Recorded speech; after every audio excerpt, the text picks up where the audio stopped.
Hello everyone, good afternoon. So, andito tayo ngayon sa Gawad Kalinga sa Barangay Matacong, San Lorenzo Ruiz.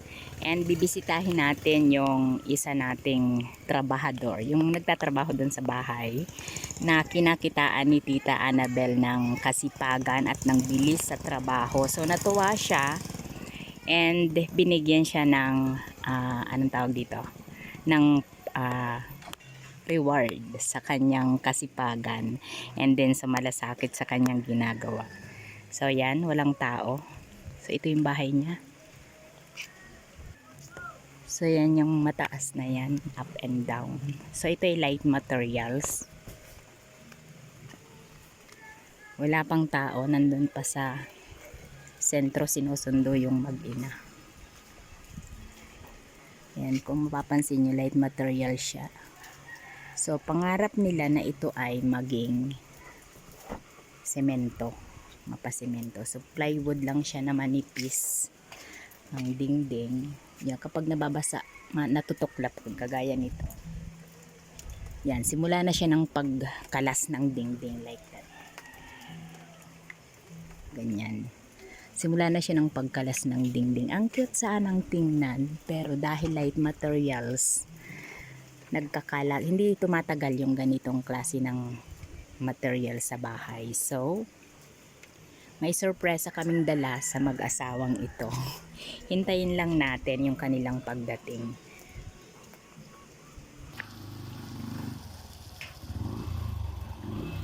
Ayan na ang ating hinihintay, dumating din. Ay, ang liit ng anak. Baby pa talaga ang anak. Ang haligi niya ay kahoy.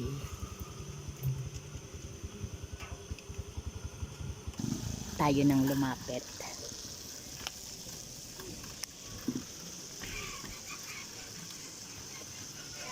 Hello, good afternoon. Ang liit pala ng baby mo pero usog. Wow, ang cute, ang cute. Hello! 1 year old na yan? Kulit yan. Hi! O si ate o. Ang liit lang pala ng bahay mo. Ang liit lang. Ayan, ano yung binubukbuk yan? Oo, kaya malaging madumi kasi gawa ng bukbuk. Kawayan ang sahig sa taas.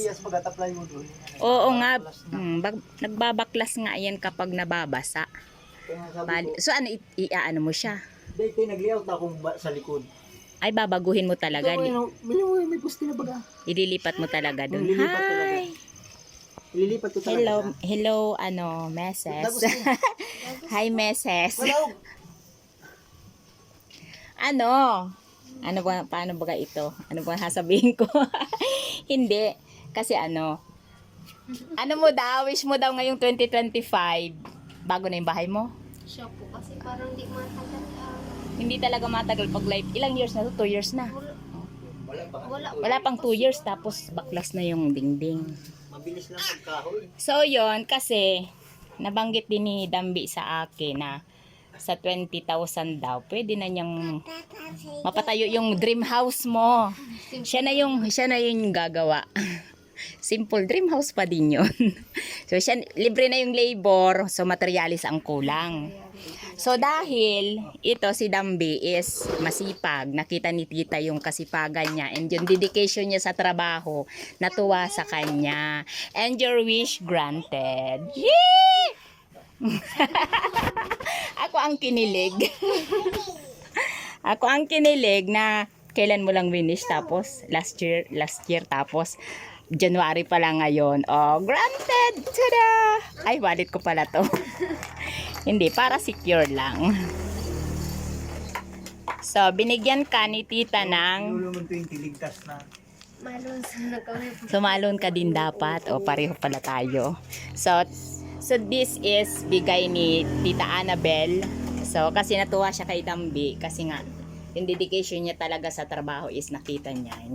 Ang galing daw niyang gumawa, ang sipag, tapos talagang may malasakit sa ginagawa niya. So, natuwa siya and dahil ang wish mo ngayong 2025 ay mapagawa yung bahay mo, Tapos sabi niya sa worth 20,000, pwede na niyang mapatayo yung bahay mo. Ayan na. Ayan na siya. Ay! Ay! Oh, count it. Count it. Oh, dami. Dami. Oh, pabilang. Ako ang kinikilig. Pabilang. Naiwan yung ulam nyo. 3, 4, 5, Kaya kinuha ko siya kanina sa diet. 8, 9, 10, 11, Nanginginig ako. 13, Basta kuya tayo natutuwa. 15, 16, 17, 18, 19, 20. Yan. Ganyan, ang kumain ko siya pinapadali-dali. Ay.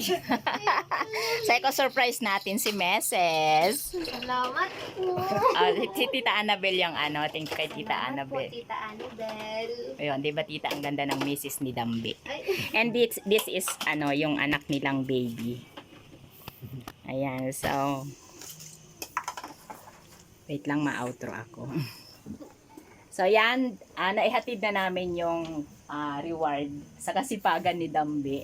So sana masimulan agad. So after mo matapos yung ginagawa mo sa bahay, yun na agad yung gagawin mo. So yan, thank you so much tita sa ano, napaka-thoughtful talaga nito ni tita. And then tinitingnan niya kasi yung tao kung karapat dapat niyang bigyan ng tulong. And then kung kailangan talagang tulungan. So ngayong 2025, natupad ang pangarap mo! Thank you tita. Ikaw, ano masasabi mo? Tita, salamat na maray. Maraming salamat po. Walang iyakan ha. salamat po. God bless you po. Ano po, madami pa po kayo matulong. Yan, thank you. Bye-bye.